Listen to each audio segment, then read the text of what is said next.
T ഒരിക്കലും വിജയിച്ചവരുടെ കൂടെ അല്ല നിന്നത്. എം ടി തോറ്റവരുടെ എഴുത്തുകാരനായിരുന്നു, എം ടി പരാജിതരുടെ എഴുത്തുകാരനായിരുന്നു, എം ടി ദരിദ്രരുടെ എഴുത്തുകാരനായിരുന്നു, എം ടി പാവപ്പെട്ടവരുടെ എഴുത്തുകാരനായിരുന്നു. നിങ്ങൾ നോക്കിയാൽ ഒടിയൻ എന്ന കഥയിലെ പറയൻ കണ്ടങ്കാളി, നമ്മൾ ഒടിയനെ കുറിച്ച് കേട്ടിട്ടുള്ളത് വളരെ മോശമാണ്.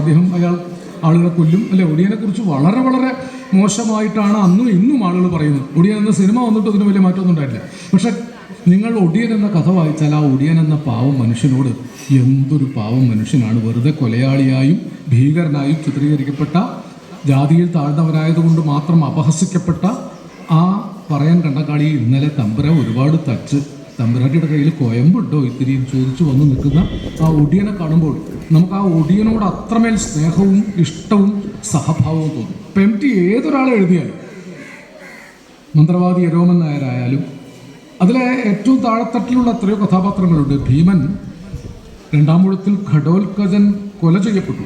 ഒരുപാട് നാശം കൗരവസേനയ്ക്ക് ഉണ്ടാക്കിയിട്ടാണ്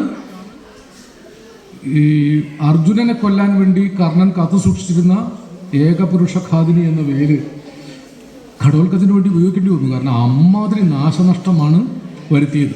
അങ്ങനെ അർജുനന്റെ മേലെ എപ്പോഴും അശനിപാതം പോലെ നിന്നിരുന്ന ഒരു ആയുധം ഒഴിവാക്കി കിട്ടി. അതിനുവേണ്ടി ഘടോത്കചന്റെ മരണം, അത് ഭീമന്റെ ആദ്യത്തെ പുത്രനാണ്. കാട്ടാളത്തിയായ വനവാസിയായ ഹിഡുംബിയുടെ പുത്രനാണ്. ഏറ്റവും ദുഃഖിതനായി ഭീമൻ ഇരുട്ടത്ത് നിൽക്കുകയാണ്. ഇരുട്ടും വെളിച്ചവും എം ടിയിൽ വളരെ പ്രധാനമാണ്. ഇരുട്ടത്ത് നിൽക്കുകയാണ്. വെളിച്ചത്തിൽ യുധിഷ്ഠിരനും അർജുനനും മറ്റനേകം ആളുകളും ചർച്ച ചെയ്തു. കൃഷ്ണനുമുണ്ട്.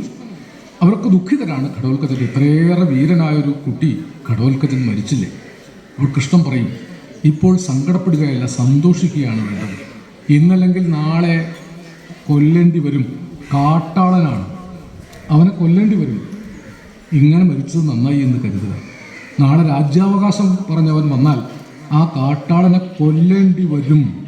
ഇത് ഒരു ബോധത്തിൻ്റെ കീഴാള, ഇന്നിപ്പോൾ കീഴാള സാഹിത്യം, ദളിത് സാഹിത്യം, ആദിവാസി സാഹിത്യം എന്നൊക്കെ പറയുന്നതിൻ്റെ ആ സാഹിത്യത്തിൻ്റെയൊക്കെ ആദ്യ രൂപമാണ് കാട്ടാളന് വേണ്ടി. അവസാനം പറയുന്നുണ്ട്, ഭീമൻ്റെ അച്ഛൻ ചങ്ങലഴിഞ്ഞ ചണ്ടമാരുതനെ പോലെ വന്ന ഒരു കാട്ടാളനാണ്. കാട്ടാളൻ്റെ മകനായിരുന്നു ഭീമൻ.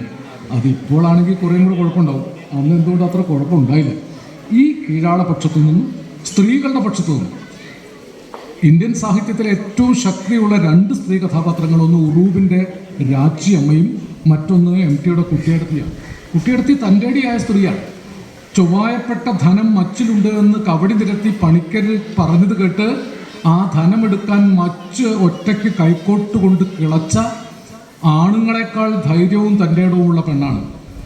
ജാതിയിൽ താഴ്ന്ന ഒരു ചെറുപ്പക്കിടാത്തനുമായി ഒരുമിച്ച് പ്രേമിച്ച് കല്യാണം കഴിക്കാൻ, ആ കാലത്ത് കല്യാണമല്ല, ഒരുമിച്ച് ജീവിക്കാൻ ധൈര്യം കാണിച്ച ഒരു നല്ല നിറഞ്ഞ തറവാട്ടിലെ നായർ പെണ്ണ് ഒരു കീഴാള പയ്യനെ, ഒരു ചെറുക്കനെ പ്രേമിച്ച് കൂടെ ജീവിക്കാൻ തയ്യാറായി. പക്ഷേ നിരന്തരം ഒറ്റപ്പെടുത്തപ്പെട്ട് തൻ്റെ വൈരൂപ്യം മറയ്ക്കാൻ കാതിൻ്റെ മുകളിലെ അരിമ്പാറ മുറിച്ചു കളഞ്ഞ ആളാണ് കുട്ടിയെടുത്തി. അവസാനം ആത്മഹത്യ ചെയ്യാണ് കുട്ടിയെടുത്തി. ബാസു വല്യമ്മയെ നന്നായി നോക്കണം, ബാസു വലിയ കുട്ടിയാകുമ്പോൾ അമ്മയെ നോക്കണം എന്നൊക്കെ പറഞ്ഞേൽപ്പിച്ച് രാത്രി ഉറക്കി രാവിലെ എഴുന്നേൽക്കുമ്പോൾ തൂങ്ങിക്കിടക്കുന്ന കുട്ടിയെടുത്തെ കാണും.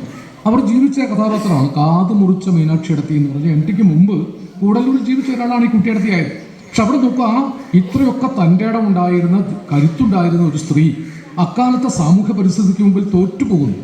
ഇത് യഥാർത്ഥമായി ഇപ്പം നമ്മൾ സ്ത്രീപക്ഷം, ഇപ്പം ആരൊക്കെയോ ഈ സോഷ്യൽ മീഡിയയിൽ എഴുതുന്ന എം ടി സവർണ നായർ കഥകൾ എഴുതിയ എം ടി വായിച്ചിട്ടുള്ളവരാരും ഇത് പറയില്ല. എം ടി ഏറ്റവും കൂടുതൽ എഴുതിയിട്ടുള്ളത് കീഴാളരും ദളിതരും അടിച്ചമർത്തപ്പെട്ടവരും സ്ത്രീകളും, എത്രയോ സ്ത്രീകൾ. സുമിത്രയൊക്കെ എന്തൊരു കരുത്തുള്ള കഥാപാത്രമാണ്. സേതുവിന് ഒരാളോട് മാത്രമേ ഇഷ്ടമുണ്ടായിട്ടുള്ളൂ, സേതുവിനോട് മാത്രം എന്ന് 60 കൊല്ലം മുമ്പ് ഒരു സ്ത്രീ കഥാപാത്രം ഉച്ചരിക്കണമെങ്കിൽ ആ സ്ത്രീയുടെ തൻ്റെ ഇടം എന്താണ്? ഇപ്പം എം ടി വായിച്ചിട്ട് വേണം എം ടി വിമർശിക്കാൻ. എം ടി വിമർശനങ്ങൾക്ക് അതീതനാണെന്ന് ഞാൻ പറയില്ല. പക്ഷേ എം ടി ഒരു പക്ഷത്ത് നിന്ന് എഴുത്തുകാരനല്ല. എം ടി കീഴാള പക്ഷത്താണ്, അധസ്ഥിതരുടെ പക്ഷത്താണ്, ദരിദ്രരുടെ പക്ഷത്താണ്. പക്ഷേ ഇൻകുലാബ് സിന്ദാബാദ് വിളിച്ചിട്ടില്ല, മുദ്രാവാക്യം വിളിച്ചിട്ടില്ല, മുദ്രാവാക്യ കഥ എഴുതിയിട്ടില്ല. പക്ഷേ അടിച്ചമർത്തപ്പെട്ട ജനത തിരിച്ചു വരുമെന്ന് എഴുതി. 58-ലാണ് നാലുകെട്ട് വന്നത്. 57-ൽ ഇവിടെ ഒരു ജനകീയ ഗവൺമെൻറ് അധികാരത്തിൽ വന്നു. അതിനു മുമ്പ് എം ടി നാലുകെട്ട് എഴുതി തുടങ്ങിയിട്ടുണ്ട്. പക്ഷേ ആ ജനകീയ ഗവൺമെൻറ് അധികാരത്തിൽ വന്ന രാഷ്ട്രീയ കോലാഹലങ്ങളൊന്നും നിങ്ങൾക്ക് നാലുകെട്ടിൽ കാണാൻ പറ്റില്ല. രാഷ്ട്രീയ കോലാഹലം ഒന്നും അത് പറഞ്ഞിട്ടില്ല. പക്ഷേ അത് പറയുന്നത് വളരും, വളർന്ന് വലുതാകും, കൈക്ക് നല്ല കരുത്തുണ്ടാകും. മുകളുടെ ഈ മൗനം അലിയിക്കാൻ എൻ്റെ കയ്യിലുണ്ടായിരുന്ന ഒരു തന്ത്രം, എന്തെങ്കിലും ഒരു കൂടല്ലൂർ കഥ എടുത്ത് പുറത്തേക്കിട്ടും ഉടനെ മൂപ്പർ അറിയാതെ ഒരു വൈബ്രേഷൻ വരും. അത് ചോലയിലെ വല്യമ്മയാണ് നമുക്ക്. അങ്ങനെ ആ പറയുന്ന സാധനത്തിലേക്ക് കടന്നു വരും. അങ്ങനെയാണ് എന്നോടൊരിക്കൽ കുറേ മുമ്പ് പറഞ്ഞതാ, ഒരു മേനോൻ സംബന്ധത്തിന് പോകുമ്പോൾ നായയെ കൊണ്ട് റാന്തല വിളക്ക് കടിച്ച് പിടിപ്പിച്ചിട്ടാണ്. സാധാരണ കാര്യസ്ഥനാണ് റാന്തല വിളക്ക് പിടിച്ചിട്ട് പോകുന്നത്. പിന്നീട് കുമരനെല്ലൂരിലെ കുളങ്ങളിൽ അത് എഴുതിയിട്ടുണ്ട്. ഇങ്ങനെ ഈ നാട്ടിലെ എത്രയോ ചെറിയ ചെറിയ കഥകൾ, പുരാവൃത്തങ്ങൾ, താഴെത്തട്ടിലെ മനുഷ്യരുടെ കഥകൾ, നമുക്ക് പോകേണ്ടിയിരുന്ന വഴി ഇതിലേ അല്ല.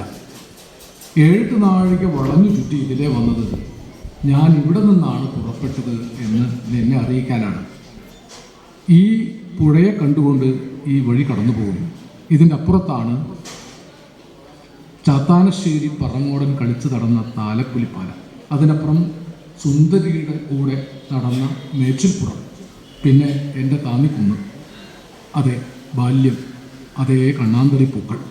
അന്നും ഈ മുസാവരി ബംഗ്ലാവുണ്ട്. പുഴയിൽ കായ്കറികളുണ്ടായിരുന്നു.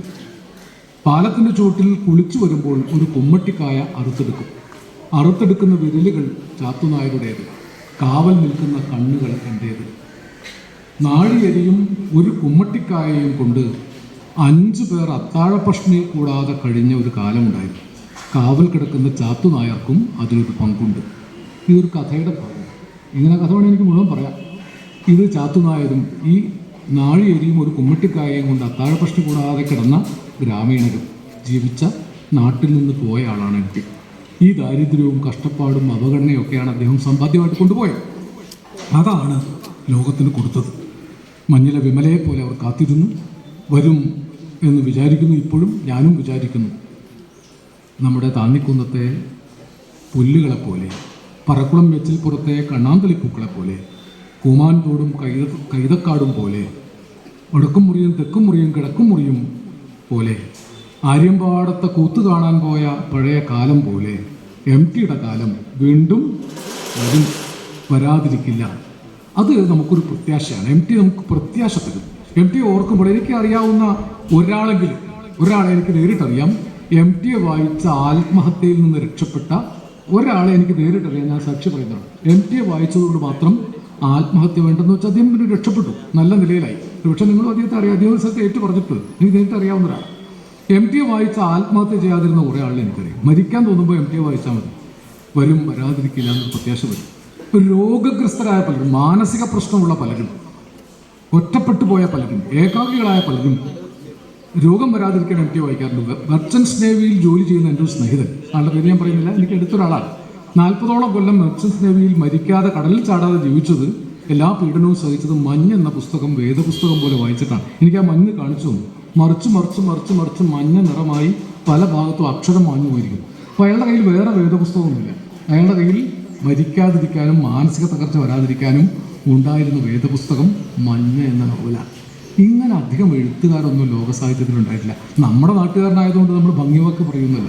ഇതുകൊണ്ടാണ് കോടിക്കണക്കിന് മനുഷ്യർ MT മരിച്ചപ്പോൾ ഞങ്ങൾ അനാഥരായി എന്ന് വിചാരിച്ചു.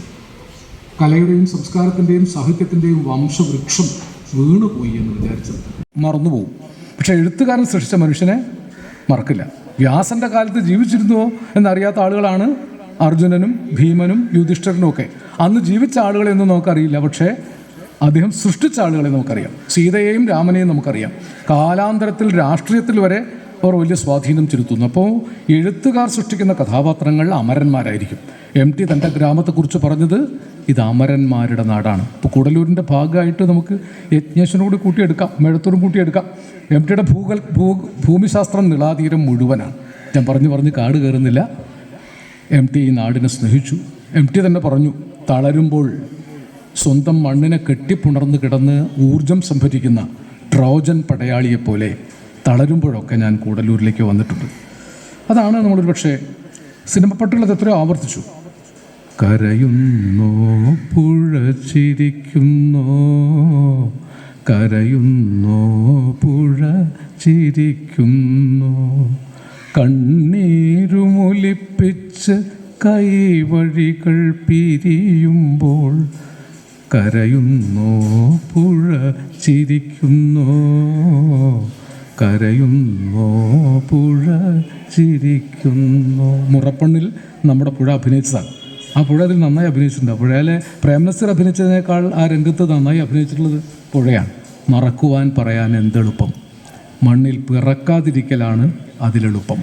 മറവിതൻ മാറിടത്തിൽ മയങ്ങാൻ കിടന്നാലും ഓർമ്മകൾ ഓടിയെത്തി ഉണർത്തിയിടുന്നു. എന്നെ സംബന്ധിച്ച് MT മറക്കാൻ പറഞ്ഞാൽ അത് എളുപ്പമാണ്. പക്ഷേ എൻ്റെ ജീവിതത്തിൽ നിന്ന് മരണം വരെ MT എന്ന ഗുരു, MT എന്ന കർമ്മയോഗി, MT എന്ന വഴികാട്ടി, MT എന്ന ജ്യേഷ്ഠൻ, MT എന്ന എൻ്റെ അക്ഷരകുല നേതാവ്, അക്ഷരകുല ഗുരു മാഞ്ഞു പോവുകയില്ല. മറവിതൻ മാറിടത്തിൽ മയങ്ങാൻ കിടന്നാലും ആ ഓർമ്മകൾ കൃതികളായി നിമിഷങ്ങളായി കടന്നു വരും. നിങ്ങൾക്ക് ഓരോരുത്തർക്കും ഒക്കെ ഉണ്ടാകും. MT വായിച്ചവർക്ക് എങ്ങനെയായാലും ഉണ്ടാവും, MT സിനിമ കണ്ടവർക്കും ഉണ്ടാകും. ആ നിലയ്ക്ക് നമ്മുടെ പ്രദേശത്തിൻ്റെ അക്ഷര യൗവനം ഇറക്കിക്കിടത്തി. നമ്മുടെ പ്രദേശത്തിൻ്റെ അക്ഷര യൗവനം ഇറക്കിക്കിടത്തി. സച്ചിദാനന്ദൻ പറഞ്ഞതുപോലെ ചിതയിൽ പൊട്ടുന്നത് ഈ നാടിൻ്റെ നട്ടല്ലല്ലോ, ഇറക്കിക്കിടത്തിയത് എൻ്റെ യൗവനമല്ലോ, തഴുതിട്ടതോ സ്നേഹനീലമാം കലവറ എന്ന് വിഷാദിച്ചു പോകുന്നു. ഞാൻ ഗീതാഞ്ജലിയിലെ 2 ഗീതം MTക്കുള്ള ആദരമായി സമർപ്പിച്ചുകൊണ്ട് ഈ പ്രഭാഷണം അവസാനിപ്പിക്കാം. ഞാൻ വിചാരിച്ചിരുന്ന സമയം കൂടിപ്പോയി തോന്നുന്നു. ഗീതാഞ്ജലിയിൽ നിന്ന് ടാഗോർ പരിഭാഷപ്പെടുത്തിയ 2 ഗീതം, അത് MTക്ക് വളരെ യോജിക്കുമെന്ന് ഞാൻ പലയിടത്തും ചൊല്ലാറുള്ളതാണ്.